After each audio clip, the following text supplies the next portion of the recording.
Hi, I'm Tim. Welcome to our channel and thanks for logging on. If you enjoy these videos, do me a favor and subscribe to our YouTube channel right here at Watchbox Reviews. I would really appreciate it, and I promise to update daily. If you love this watch, you can see it and you can purchase it on our website, thewatchbox.com.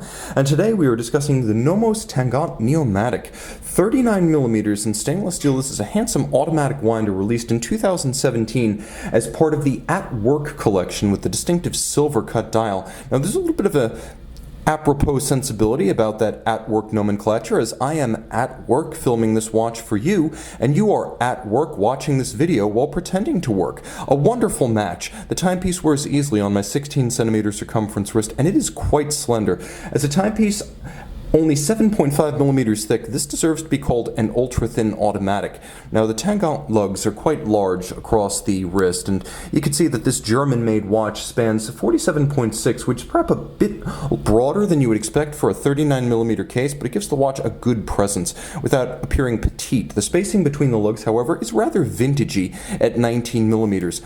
What's slung between those lugs? Well, it's a lovely black shell cordovan horse leather strap. You can see it's poreless, it's hairless, it's seamless, and it features a monotone stitch, a folded edge. You can see this is from the Horween Leather Company in Chicago, and this particular strap type is distinctive of Nomos because Roland Schwertner, the founder, who is not a watchmaker, he's a businessman, insisted on this one particular design element on the watches. It's the one feature he had to have. You'll also note there's a lovely counterweighted, almost Clevis style, high polished steel Nomos buckle with a lovely little recess inside the buckle for the pin. Nomos overlooking nothing right down to the arced bridge. You can see that there is a bridge that's above the stanchions so that the strap sits inside the buckle rather than stacking up underneath it. Clever design right there. Jumping back to the case, there's more of it. The case band is simple, with the junction between the bezel and the mid-case forming the only horizontal character line. The lugs are rather severe. You can see they're angular. They project stridently from the flank of the case,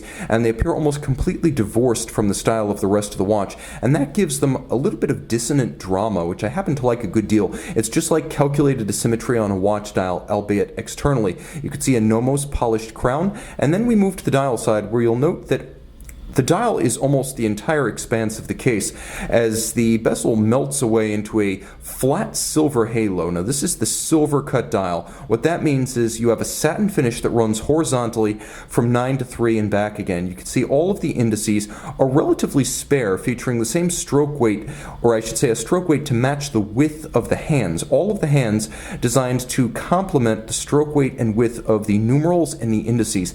It's a minimalist dial, but it's not austere, as you have silver in two different tones for the sunken and snailed register, the silver cut of the dial, and then you can see that there's a little bit of a golden gilt style print underneath Nomos Glashütte. It says Neomatics. This is an automatic. A flash of red, two blued hands, and of course the watch with a manufacture movement, also made in Germany. Pull the crown, stop the seconds, hacking seconds function. It's a lovely and dramatic design that makes the most of its spare detailing to achieve true drama. This is a watch that's nicely wrought without being overwrought. On the case back, you can see there is a rocking system, much like what you would have seen on an old Jaeger-LeCoultre 889, a bidirectional winder with 43-hour power reserve. This is the Deutsche Uhrenwerk caliber 3001.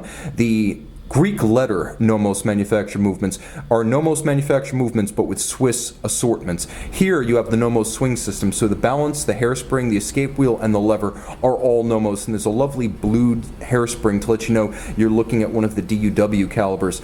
A full balance bridge for shock resistance, a nice refinement that I appreciate. 27 joules, it beats away at 28,800 vibrations per hour, and you can see it is nicely executed. Though mostly mechanically finished, you appreciate the fact that there are true kiln-fired blued screws. They are not chemically dyed.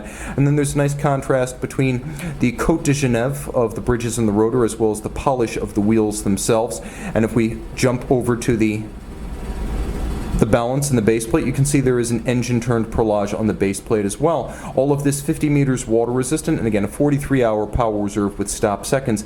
It's a handsome and precise manufacture movement from a brand that is pretty much made its name as a design house, proving that you don't need high horology and high horology prices to own a distinctive German watch that's well made, precise, and all in-house. A handsome and memorable design from a company that has many of them, Nomos Glashütte. This is the Tangente Neomatik 39mm in stainless steel.